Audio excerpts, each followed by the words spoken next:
What if one quiet, humble, royal granddaughter, who didn't even know her grandmother was the queen, became the unlikely heir to one of the most coveted royal properties?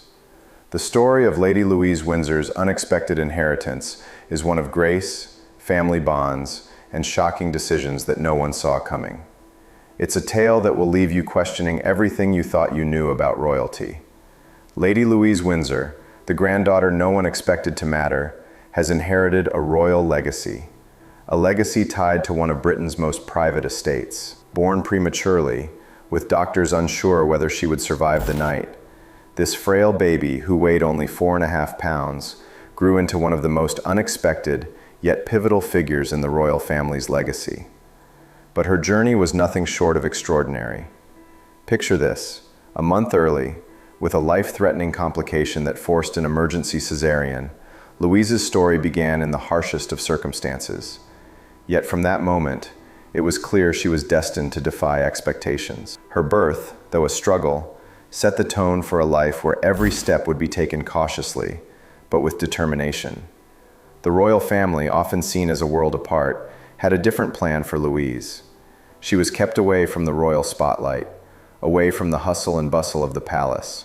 Her parents, Prince Edward and Sophie, Countess of Wessex, decided their children would not be raised as typical royals. Louise didn't even know her grandmother was the queen.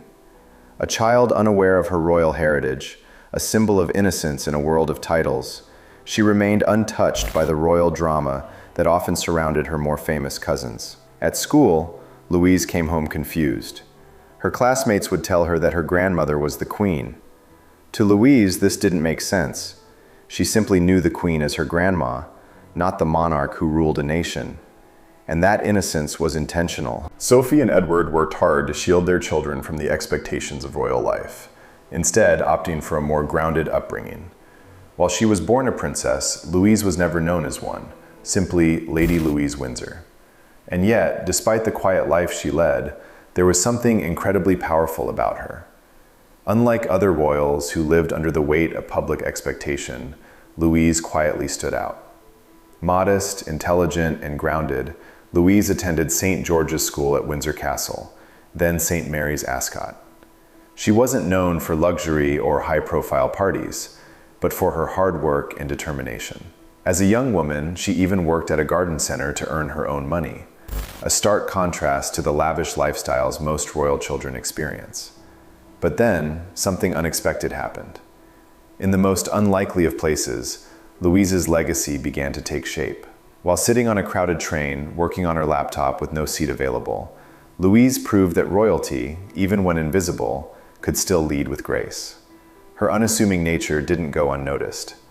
Despite not living in the royal limelight, Louise grew close to Queen Elizabeth. Their bond was unmistakable.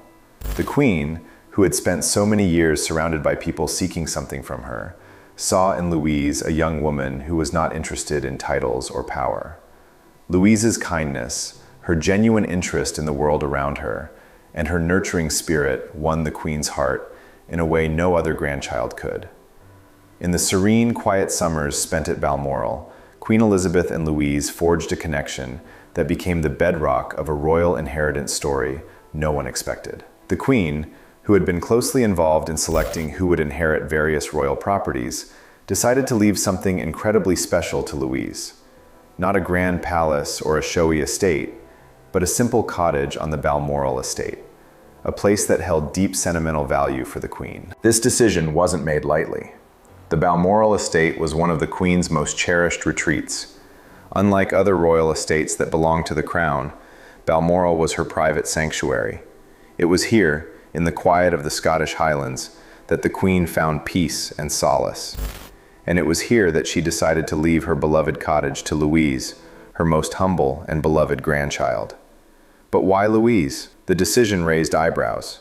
Why did the Queen choose a quiet, unassuming granddaughter over more senior royals? The answer lies in their deep, shared connection. Louise's humility and genuine affection for her family made her the perfect recipient.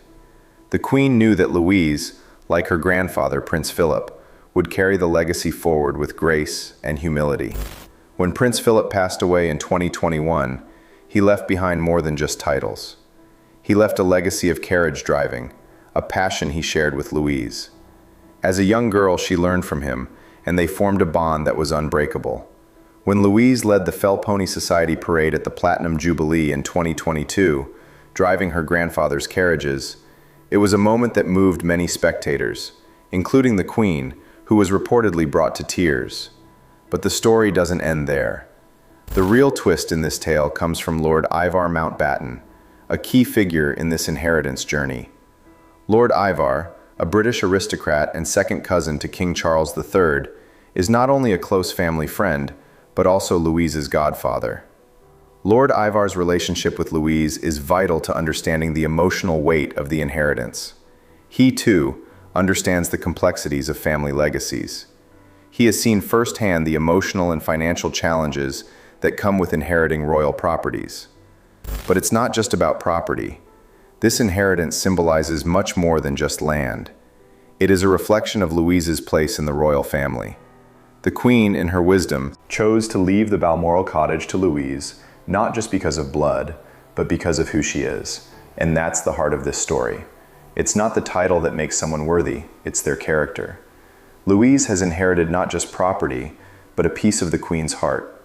She has honored her grandfather's legacy, and now she will continue the work that has been passed down through generations. Thinking of Louise's inheritance as a wedding gift carries more weight than meets the eye.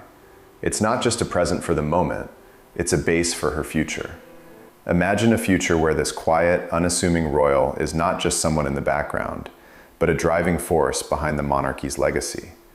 Even though she is not currently in a relationship, with reports linking her to Felix D. Silva Clamp, a fellow student at St. Andrews, this property carries expectations for what's to come, a foundation for the future. And Lord Ivar Mountbatten, Louise's godfather, plays a critical role in shaping this future. But his role is not just ceremonial. Lord Ivar is deeply involved, offering advice on property matters, drawing from his own experience managing historic estates like Bridwell Park. Lord Ivar has seen Louise grow from a shy child to a poised young woman. He knows, more than anyone, that inheriting a property like the Balmoral cottage is not just about receiving keys, it's about responsibility. It's about carrying forward a piece of royal history. The royal family's inheritance dynamics are complex. Royal wills are sealed for 90 years, maintaining a veil of secrecy around family matters. As a result, we may never fully know the extent of what Queen Elizabeth left behind. Yet, insiders suggest that Louise received special treatment. The Queen trusted her in ways that no one could have predicted. She didn't pass this historic property down to her children, Charles, Anne, Andrew, or Edward. No, she chose the quietest grandchild. This decision speaks volumes. Louise, who worked at garden centers and sat on the floor of crowded trains, not the glamorous grandchild chasing titles and attention, was the one who inherited the Queen's private sanctuary. This is the granddaughter who, instead of making headlines, drew pictures with her younger cousins. This is the granddaughter who, instead of seeking the limelight, preferred the solace of simple joys, walking boots, a sketchbook, and a heart full of quiet care. At just 22, Lady Louise is nearing the end of her studies at St. Andrews University, a place that's given her not just some education, but a connection to the legacy of her family.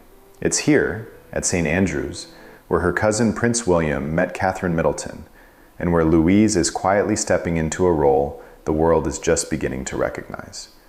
In 2024, Louise joined the 4th University Officers Training Corps, UOTC, marking her commitment to service and leadership.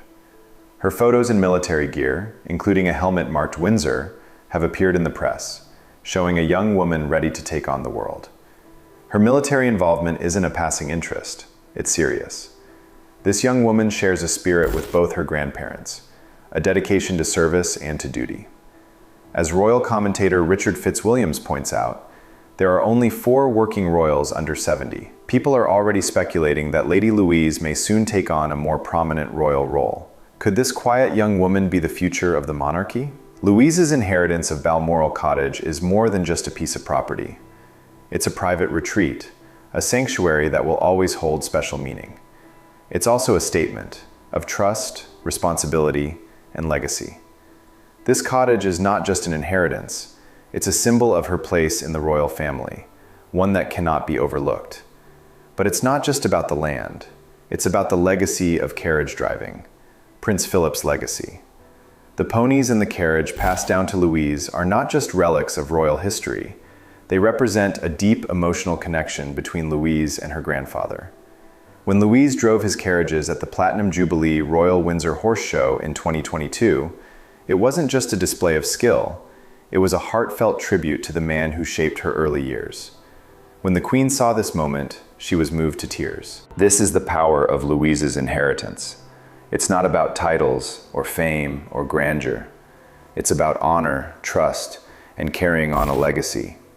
And let's talk about Lord Ivar Mountbatten again, Louise's godfather, mentor, and a figure who has guided her through some of the most challenging moments. Ivar's personal connection with Louise runs deep.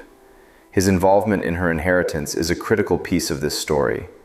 He's not just guiding her through the practical aspects of managing Balmoral Cottage, he's preparing her for a future that's intertwined with her royal legacy.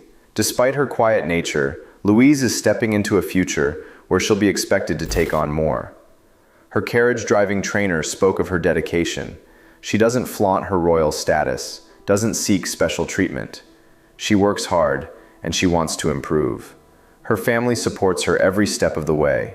Sophie, her mother, has always wished for Louise to have the freedom to choose her own path.